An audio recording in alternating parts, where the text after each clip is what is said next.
normas. ¿Ok?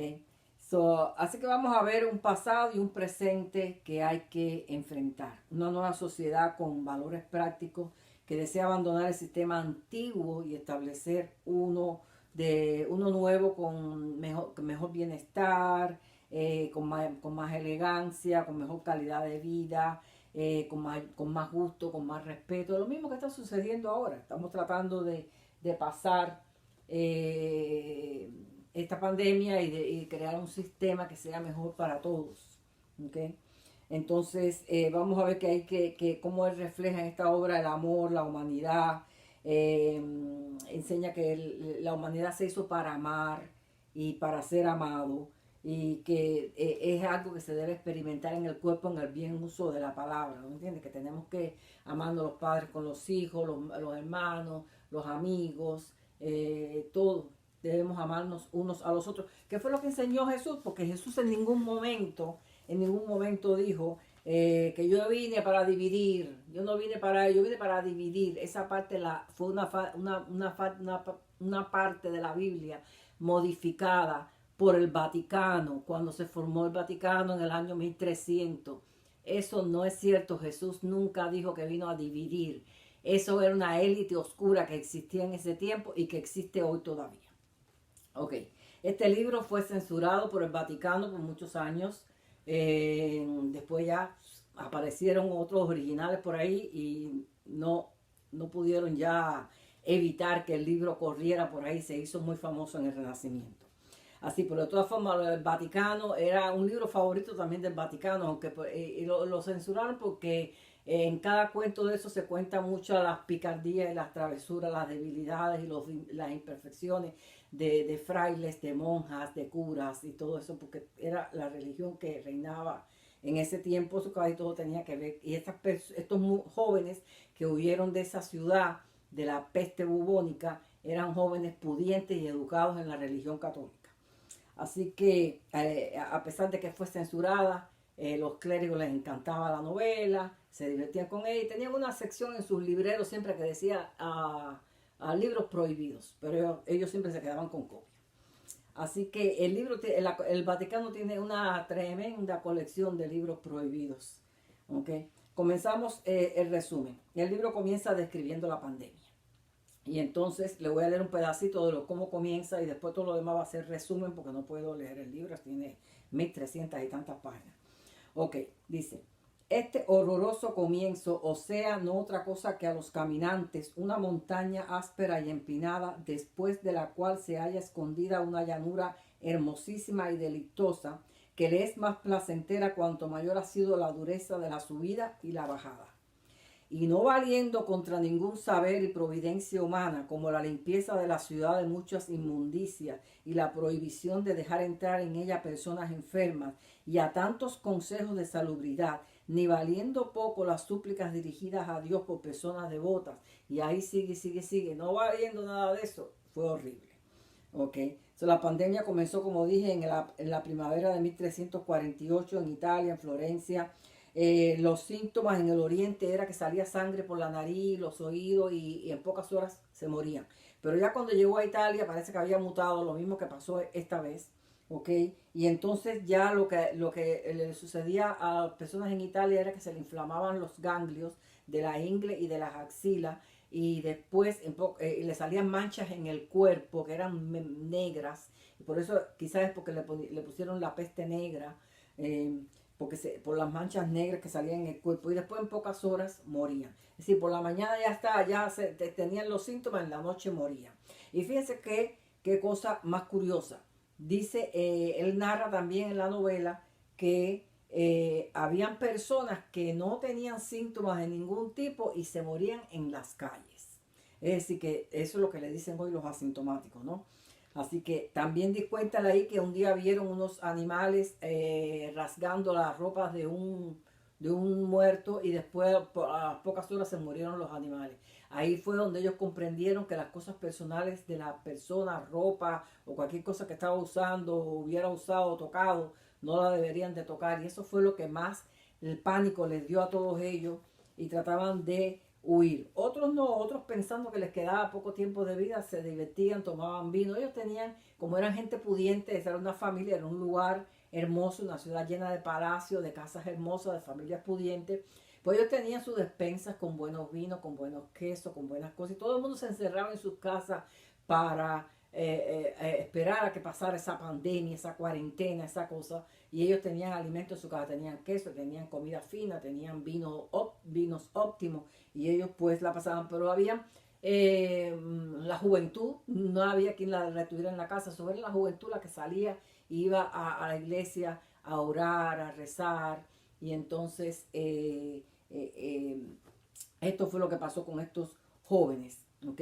Que eran familias pudientes, iban a la iglesia. Entonces en la iglesia se encontraron este grupo de mujeres, muchachas, y ellas acordaron que sería mejor porque ya sus familias habían muertos, estaban muertos en su casa, por eso ya ellos no podían ir a la casa, porque ya no querían estar en su casa, querían huir de ahí.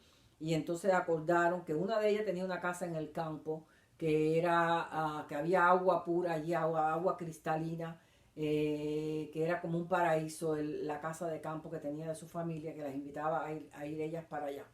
La otra, una de ellas que era más sensata, dijo que deberían de invitar a algún hombre porque ellas solas no iban a poder sobrevivir. En eso entran tres jóvenes a la iglesia y una de ellas los conoce y los invita y le dice que por favor se las pudieran acompañar a esa casa de campo y ellos aceptan.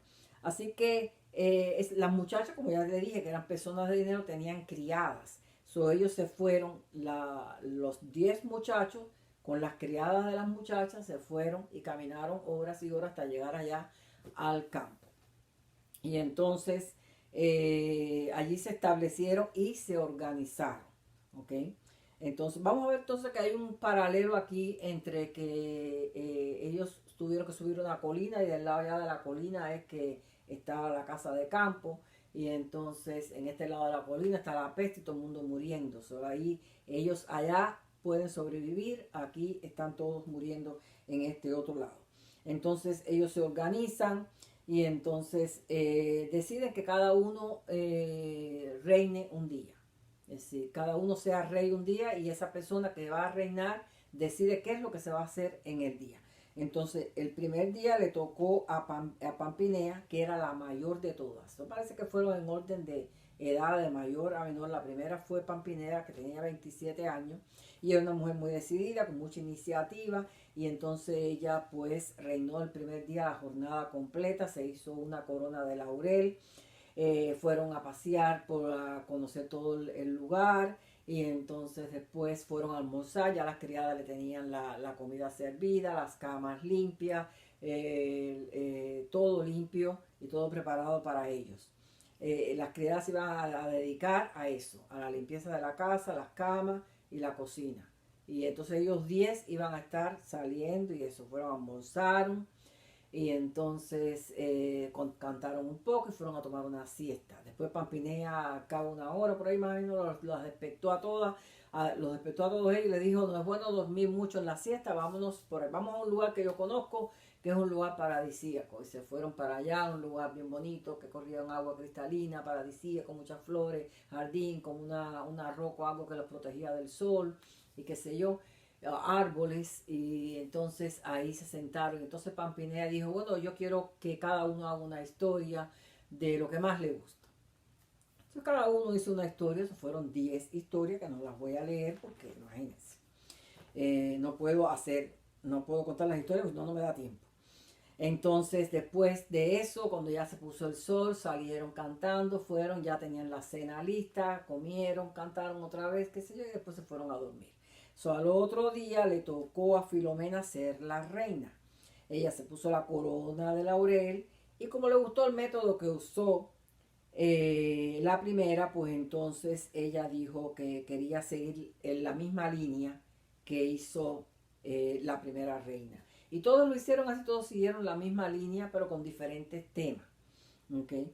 Entonces, ella fue la reina de la segunda jornada. Y entonces el tema que ella escogió fue cómo superar el dolor y el sufrimiento y poder llegar a las metas. ¿no? Entonces hicieron sus 10 historias. Entonces llegó la jornada número 3, le tocó a Ney Philly, que era la muchacha más bella del grupo. Y ella, pues, el tema que ella escogió fue personas que inteligentemente alcanzaron lo que deseaban y procuraron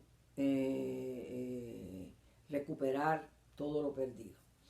En la jornada número 4 le tocó a Filostrato, el primer hombre, fue el rey cuarto, el cuarto día, el rey. Él era un joven melancólico y había sufrido de desamor. Entonces el tema que él escogió fue ese, el tema del amor con final desdichado. La quinta jornada le tocó a Fiametta, la reina quinta.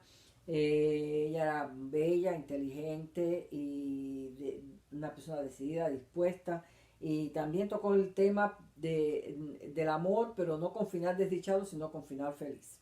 Luego la jornada número 6 le tocó a Elisa, una mujer prudente, muy aristócrata, muy fina, era la que creía que el hombre cada mujer debería tener un hombre que la dominara. El tema que ella escogió fue personas con sabiduría que sabían callar a los necios. La jornada número 7 le tocó a Dioneo, fue el rey número 7, este era un joven inquieto, no le gustaba ajustarse a nada, no le gustaba que le pusieran un tema para hacer su historia, sino que él hacía la historia que le viniera a la mente, viniera o no con el tema. La jornada número 8, bueno, el tema que escogió él fue la burla de las esposas hacia los esposos. La jornada número 8 fue Laureta, la reina número 8. Laureta era una mujer justa que ama la justicia y el respeto y era mansa para con los hombres. El tema que ella escogió fue el contrario, la burla de los esposos a las esposas, de los esposos a las esposas. La jornada número 9 fue Emilia, que es la reina número 9. Ella era narcisista, egocéntrica. Y el tema que ella escogió un tema libre. Que cada cual hiciera un tema libre, con lo cual le gustó mucho a Dioneo, que era el que no le gustaba ajustarse a los temas. La jornada número 10 le tocó a Pánfilo, esa fue ya la última jornada. El último rey. Pánfilo era muy seguro de sí mismo, era que se amaba mucho a sí mismo y amaba a todo el mundo, un hombre humilde, noble. Y entonces toda la historia que él hizo en el transcurso de los 10 días fueron historias que daban a pensar, eran temas que se podían interpretar de diferentes maneras. El tema que él escogió para el día que le tocó al rey fue personas que hacen grandes proezas. Es que no podemos resumir los cuentos, pero bueno, vamos a resumir los temas que sí se hablaron en los cuentos, que fueron por ejemplo, los vicios humanos, los buenos y los malos, los valores morales y religiosos, la fortuna, la mercantilización. Me di cuenta que hablaba mucho de mercadeo, de negocio, de mercantilización, cosas que se tratan en eso, en el tema del mercadeo. Porque casi todos eran temas de mercaderes. Eran historias que era para reflexionar, pero la mayoría, mucho era con mercaderes. Había muchos temas de reflexiones ante las adversidades de la vida, la inteligencia humana, el ingenio, la picardía. Hay mucho humanismo, pero también hay mucha burla al clérigo y mucha burla a esa época de la Edad Media, mucha burla al comercio, como dije que hablaba mucho de mercaderes, y era el feudalismo lo que estaba en ese tiempo. Así como hoy estamos abriendo los ojos y reconociendo esa élite oscura que está por detrás, moviendo todos estos tentáculos, ¿okay? que nos atropella, pues así había una élite en aquel tiempo que es la misma que se ha ido reciclando. Así, en esa época abrieron los ojos y en el Renacimiento en Italia trajo como consecuencia la caída de ese feudalismo y el establecimiento de un nuevo gobierno, la burguesía, todo eso tampoco era lo conveniente, pero era mejor que lo del feudalismo. Así fuimos evolucionando a cosas mejores. Así que a veces se deben pasar por adversidades para uno entender las cosas.